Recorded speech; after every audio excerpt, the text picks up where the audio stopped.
Guys, good morning. So, ito yung garden namin. Ayan. Maulan ngayon, so no need to water the plants. Thank you, Lord, sa rain. Ayan, guys.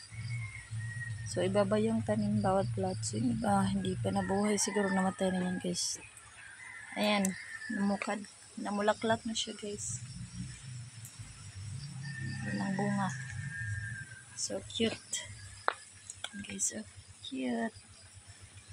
Yan, guys. Malaki-laki na yung bunga niya, oh. Ang liit na ang tingnan pero may bunga na yan. Yan. Yung okra, mukhang healthy yung okra, guys. Yan. Okra namin. Ayan, may bunga na. So cute. So ito naman talong, guys. Hindi pa namunga. So, okay na siya. So ayun, guys. Oh, ang ganda ng okra dito. Yan. Wow, sarap nito, oh. Kasi ito pa. Meron dito ng kamote tops. So, ayan, guys. Hindi pa natamnan. Tapos, ayan. Ayan, maghugaw-hugawin. Oh my God. Ang laki na sana ng merong butas. Pechay. Ilan lang? 1, 2, 3, 4, 5, 6 lang. Mga puno ng pechay. Tapos yun, ang daming talong. Masyadong close yung pagtanim, oh. Yung lugbati at saka beans. Hindi healthy yung beans, guys. So, ayan.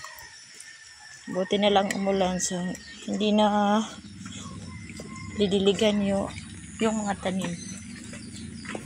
Oh my God. Where is Carlo? Ba't ang tagal? Laging sinampit pa niya na. So, yan yung mga tanim, guys. May dapugay.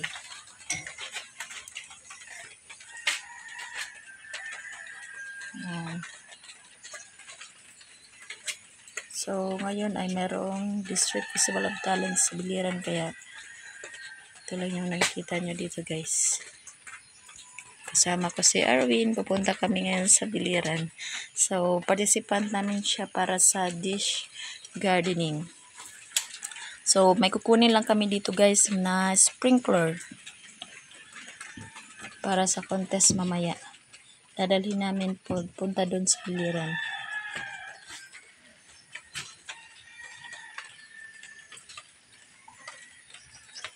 Yan, napakatahimik dito, guys, diba?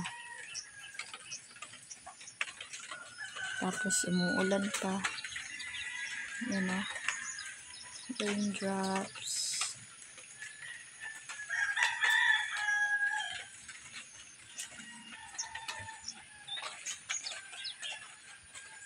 Grabe yung lindol kahapon, guys. 3 beses talaga dito.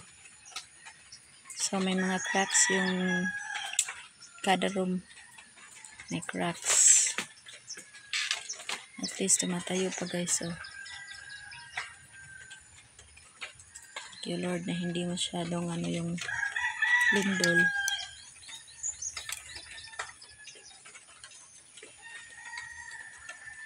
We're waiting for someone. Kasi, guys, hindi kami maka-open. Kinakailangan namin ng keys.